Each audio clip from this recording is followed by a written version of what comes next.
মাতৃত্বের একটা আলাদা অনুভূতি হলো তার সন্তান। এই সন্তান যখন মায়ের স্নেহে আদরে বড় হতে থাকে এবং তাদের যে ছোটোবেলায় খুনসুটি বদমাশিগুলো, সে একটা আলাদা অনুভূতি কিন্তু তার মায়েরা পায়। তো হ্যালো এভরিওয়ান, গুড মর্নিং সবাইকে। আমি শিউলি আবারও তোমাদেরকে সাথে নিয়ে নতুন একটা ব্লগ নিয়ে তোমাদের কাছে চলে এসেছি। তো তোমরা সবাই কেমন আছো? আশা করছি তোমরা সবাই খুব ভালো আছো, আর আমরাও খুব ভালো আছি। আই হোপ ব্লগটি তোমাদের ভালো লাগবে আর ব্লগটি তোমরা শেষ অবধি দেখবে। আর এখন ঘড়িতে বাজে ওই সকাল 10:30 নাগাদ। আর তোমরা তো দেখতেই পেলে মেয়ে সকালবেলায় স্কুল চলে গেছে আর ওইদিকে হাজব্যান্ডও স্কুল চলে গেছে। আর আমি না আজকে অফ ক্যামেরায় সমস্ত কাজ রান্নাগুলো সব করে নিয়েছি। তো চলো আজকে আমি রান্নাঘরটা ভালো করে ক্লিন করব। তো তোমাদের সঙ্গে সেটা সব শেয়ার করব। আর বন্ধুরা, আজকের বারটা হচ্ছে বুধবার। আর তোমরা তো জানোই আমি বুধবার আর শুক্রবার রান্নাঘরটা ভালো করে ক্লিন করি। আর আমি প্রতিদিন না সব ঘরগুলোকে ক্লিন করে করতে পারি না। তো সপ্তাহে এক একটা দিন আমি ভাগ করে নিয়েছি যে কোন ঘরগুলো আর কি ভালো করে ক্লিন করব। তো যেহেতু আজকে বুধবার, তো তার জন্য আমি আর কি রান্নাঘরটা ভালো করে ক্লিন করব। আজকে না পুকুরে মাছ ধরেছিল, তো তার জন্য একটু সকালবেলার দিকে খিচিবিচি ছিল। কি বলো তো, সকালবেলায় স্কুলে রান্নাও থাকে, আবার মাছও ধরেছে। তো সেই মাছটাকেও বেছেছি। আর আজকে মাছের ঝোল করেছি আর সজনে শাক হয়েছে। আমাদের বাড়িতে না আমার হাজব্যান্ড সজনে শাকটা খেতে খুব ভালোবাসে, তো মাঝে মাঝে আমার সজনে শাকটা হয়। আর এদিকে করলা ভাজা করেছি, আর এদিকে আলু পটলের তরকারি। আর এইদিকে আমি গ্যাসের ওভেনটাও ভালো করে পরিষ্কার করে নিচ্ছিলাম। আর তোমরা তো জানোই আমি গ্যাসের ওভেন বা টাইলসগুলো আমি কি লিকুইড ইউজ করি। তো সেই লিকুইডটা না খুবই হেল্পফুল। তো তোমরা বাড়িতে একবার ট্রাই করতে পারো, দেখবে খুব তোমাদের কাজে দেবে। তো বন্ধুরা, তোমরা যারা যেখান থেকে আমার এই ভিডিওটা দেখছো, তোমাদের সকলকে অনেক ভালোবাসা আর আমার এই চ্যানেলে অনেক ওয়েলকাম জানাচ্ছি। আর নতুন বন্ধুরা আমার চ্যানেলটিকে প্লিজ সাবস্ক্রাইব করে আমার পাশে থেকো। কি বলো তো, তোমাদের সহযোগিতা ছাড়া তো আমরা এগোতে পারবো না। বন্ধুরা, তোমাদের সঙ্গে গল্প করতে করতে আমার ওইদিকে গ্যাসের ওভেনটাও ভালো করে পরিষ্কার করা হয়েছে। তো চলো একবার এই সিঙ্কটাকে ভালো করে একটু সাবান দিয়ে ধুয়ে নিই। কি বলো তো, আজকে না হাতে অনেকটাই সময় ছিল, তো তাই ভাবলাম রান্নাও হয়ে গেছে আর কড়াইগুলো কিছুটা মেজে রেখে দিই, তাহলে না বিকালে অতটা আর কষ্ট হবে না মাজতে। আর এই যে দেখো আমার যে মশলাদানির র্যাকটা, তো চলো এবার কৌটোগুলোকে ভালো করে একবার নামিয়ে মুছে নিই। আমি না প্রতিদিন রান্নার পরে একবার করেই কৌটোগুলোকে ভালো করে মুছে নিই, তো তাও বলো খুব তেল তেল করে। তো আরও আজকে ভালো করে একবার এগুলোকে মুছে নিলাম।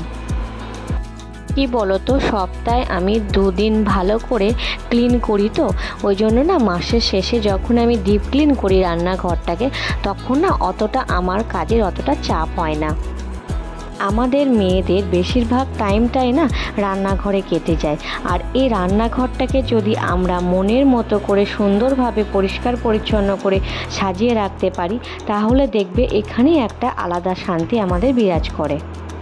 তো আমার আগের একটা ভিডিওতে শ্রুতি দিদিভাই কমেন্ট করেছে খুব সুন্দর হয়েছে, ভালোবাসা দিয়ে ভিডিওটা দেখে গেলাম। তো থ্যাংক ইউ দিদিভাই, তুমি আমার পাশে এভাবে থেকো। আমার আগের একটা ভিডিওতে রনু দিদিভাই কমেন্ট করেছে যে আমি নাকি কাজগুলো খুব সুন্দর করে গুছিয়ে ভালোবেসে করি।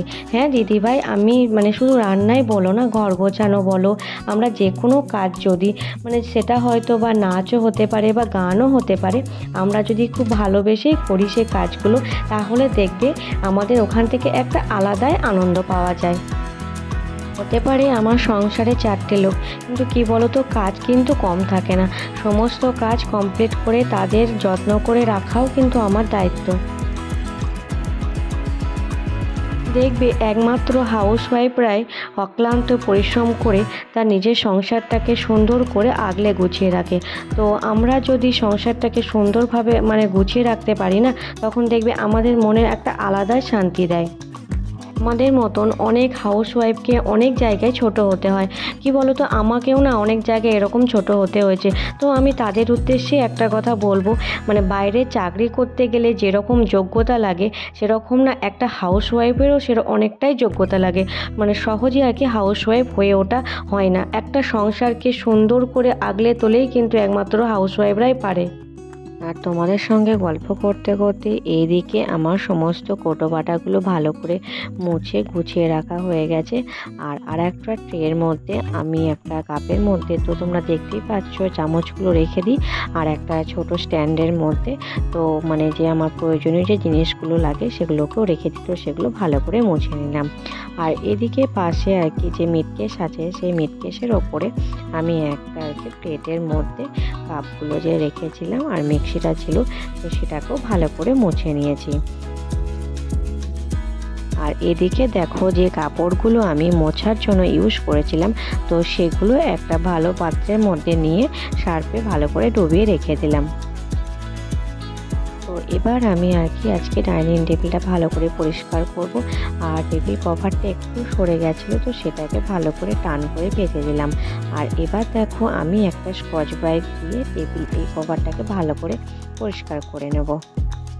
প্রতিদিন আমি না এভাবে টাইম টু টাইম কাজগুলো ভালো করে থাকি বলে মানে নিজের জন্য কিছুটাও সময় বের করে নিতে পারি। রান্নাঘরে না এক্সট্রা অনেক কাজ থাকে, আর সেই কাজগুলো করতে অনেক বেশি কষ্ট হয়। কি বলো তো, আমি নিজেকেও খুব ভালোবাসি আর তোমাদেরকেও খুব ভালোবাসি বলে না আমি এই সমস্ত কাজগুলো তোমাদের সঙ্গে শেয়ার করি। আর এই কষ্টটা তখনই সার্থক হবে যখন তোমরা আমাকে অনেক বেশি বেশি ভালোবাসা দেবে। তো চলো, এদিকে আমার ডাইনিং টেবিলটা ভালো করে পরিষ্কার করা হয়ে গেছে। তো এবার আমি মানি প্ল্যান্টের যে গাছটা, তো চলো সেটা মানে টেবিলে রেখে দিই। তো দেখছিলাম যে আর জল দিতে হবে কিনা, কারণ আজকে সকালে নিশ্চয়ই এই জিনিসটা হয়তো কিছু বুঝতে পারছো। হ্যাঁ, এটা হচ্ছে কুর্তি কলাই। তো চলো, এটা আগের দিন আর কি আমি মানে ভেজে রেখেছিলাম। তো এবার সেটা আর কি কৌটোর মধ্যে ভরে দিই। এটা একটা ডাল, তো এই ডালটা না মানে আগের দিন কিংবা 5 থেকে 6 ঘন্টা যদি আমরা ভিজিয়ে রাখি, তো এটা আর কি ঠান্ডা ভাত বা গরম ভাতের সঙ্গে পেঁয়াজ দিয়ে মাখিয়ে খেতে খুব ভালো লাগে। তো আমার হাজব্যান্ড আর কি খেতে খুবই পছন্দ করে। তো আমি কালকে অনেকটা আর কি ডাল এভাবে শুকনো কড়াই নেড়ে রেখে দিয়েছিলাম। আর এই যে দেখো, কিছুটা বাদামও আমি কিনেছিলাম।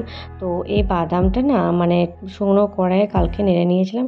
তো চলো, কালকে যেহেতু গরম ছিল তো কৌটোর মধ্যে ভরতে পারিনি, তাই আজকে আমি ভালো করে কৌটোর মধ্যে এটাকে ভরে রেখে দিলাম।